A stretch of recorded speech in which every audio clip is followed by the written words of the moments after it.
Zack Snyder's finally moved away from the DC franchise, and we get to see him do a nice solo project, which is great. No ties to a franchise, no sequels or anything like that. Just a nice single movie that's just, oh, God.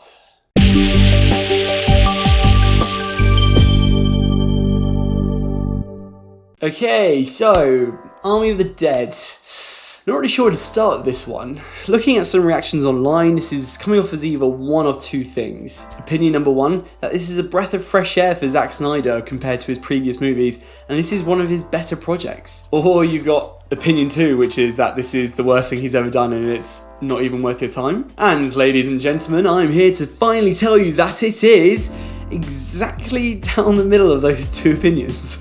I think my biggest problem with this movie is that it's 2.5 hours long. Who is sitting with him in these editing rooms, letting him keep so much of this stuff in the film? It is, in theory, a simple movie where a group of mercenaries are hired to break into this Las Vegas casino and must work their way through the, cue title, Army of the Dead, who have somehow been zoned off and quarantined in this Las Vegas area. And that should really be it. Meet the team, kill the zombies, steal the money, and shit goes down. And it's mostly that, plus an hour of random stuff that we do not need whatsoever. This is a spoiler-free review, but I do really want to talk about some stuff that was absolutely ludicrous to me. But I won't do that until the end of this video, and I'll let you know when I'm going to, so you can click off if you want. Or you can stay and spoil the end of the movie for yourself.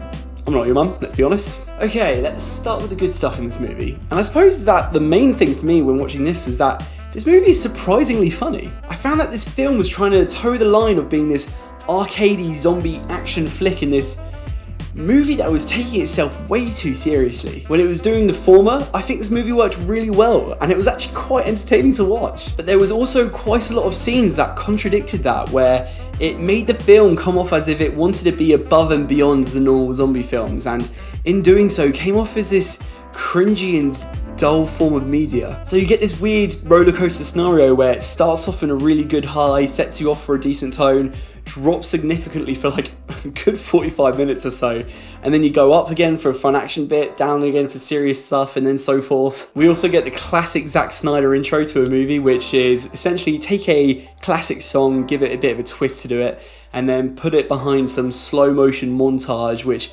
vaguely gives the background of what your story is going to be about. But it was a really funny intro, and it got you ramped up for the good times and fun you were going to have ahead. And then, Christ, this movie just grinds to an absolute halt. I know it's a big team and you want to introduce all of them, but it took far longer than it ever needed to. You got Dave Bautista as the main star of this film, who is fine, and then the rest of the team were starred by people I don't think I've really seen before in anything else, and honestly didn't do that good of a job either to talk about specifically. But more times than not, this movie thinks you care about the characters far more than what you actually do.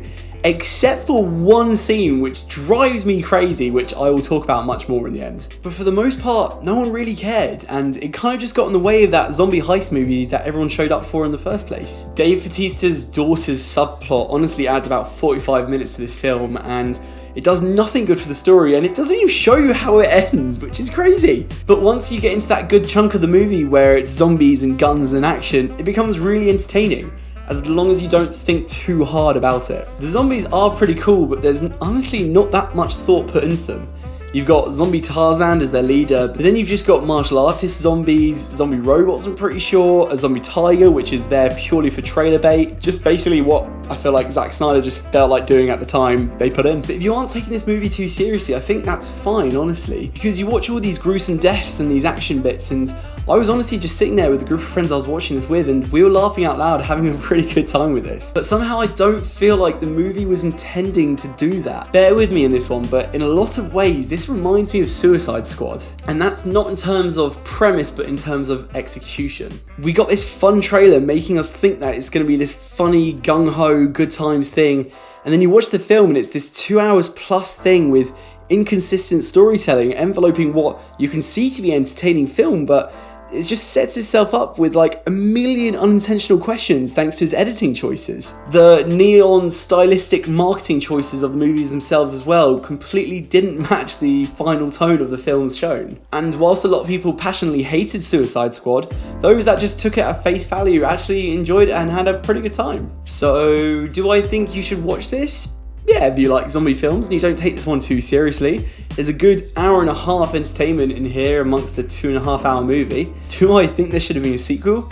God no, one of these was enough, thank you. So I'm going to talk about some spoilery stuff now, so if you want to click off, feel free to do so. But before you do, if you liked this video, please feel free to leave a like and subscribe, it really does help me out, and adios for now. And for those that are staying, what the hell happened to that person? And this is what I mean of weird edits and poor storytelling. Literally the last 45 minutes of this film was focused around trying to get this woman back to safety. Nearly everyone in the team dies because of this, and in the ending scene where you have Dave Bautista's daughter have the moment with her father, you don't even see her. You have no idea if she survived or not. So what was the point of that whole last arc then? And also, I do not get why he took more than 5 days or something to turn into a zombie.